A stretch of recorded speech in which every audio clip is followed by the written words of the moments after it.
इस देश के साथ एक गहरा षड्यंत्र हो रहा है। उस षड्यंत्र में इस देश के लोगों को बताया जा रहा है कि अपनी भूमि को कागज के टुकड़ों में बेच दो। इस देश के बड़े बड़े ऋषियों ने कहा है कि भूमि हमारी माँ है और माँ जब तक रहेगी जब तक अपने पुत्र और पुत्रियों का पोषण करेगी। इस देश की भूमि ने हजारों सालों से लोगों को अन्न दिया है और हजारों सालों तक अन्न देगी, लेकिन ये जो पैसा है इसको इस देश के ऋषियों ने माँ नहीं माया कहा है, क्योंकि माया किसी की नहीं होती है और माया होती है मायावी की। और जो मायावी राक्षस जो अमेरिका में बैठे हैं, ये पैसा उन्हीं के पास चला जाएगा, जमीन भी उनकी हो जाएगी और पैसा भी उनका। धीरे धीरे करके हम भूमिहीन हो जाएंगे। ये गहरा षड्यंत्र रोकने के लिए इस देश के लोगों को समझना होगा कि हमें अपनी भूमि नहीं बेचनी है, किसी भी कीमत पर नहीं बेचनी है, चाहे हमें 4 गुना मुआवजा दे, 4 लाख गुना मुआवजा दे, हमें भूमि नहीं बेचनी है। लेकिन लोग पूछते हैं, विकास के नाम पर विनाश चाहने वाले लोग पूछते हैं, अगर भूमि लोग नहीं देंगे तो इस देश का विकास कैसे होगा?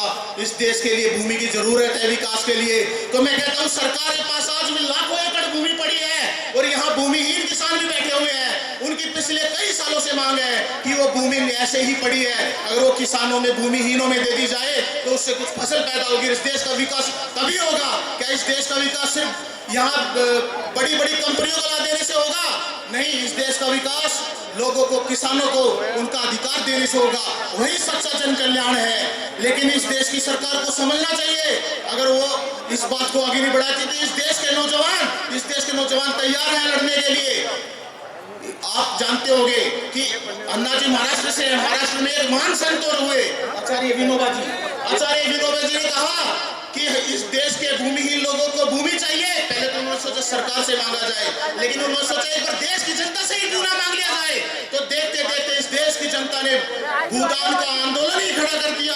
हजारों एकड़ जमीन किसानों ने अपने भाइयों के लिए दान कर दी। तो जब भी ये हमारा चरित्र है, हम लालची नहीं है। जब जब इस देश को जरूरत पड़ेगी हम जमीन देंगे, हम अपना खून देंगे, हम अपना पसीना से उसको सींचते हैं। लेकिन अगर वो हमसे जबरदस्ती करेंगे तो इस देश के नौजवान खड़े हो जाएंगे। इस देश का चरित्र में गांधी और भगत सिंह भी है, और भगत सिंह के नौजवान जैसे साथियों, जैसे भगत सिंह ने इस देश की आजादी के लिए अपना सर्वस्व दान कर दिया, सब कुछ बलिदान कर दिया। इस देश के नौजवान भी आज तैयार बैठे हैं। बस मैं इस देश की सत्ता को अंत में एक बात कहना चाहूंगा।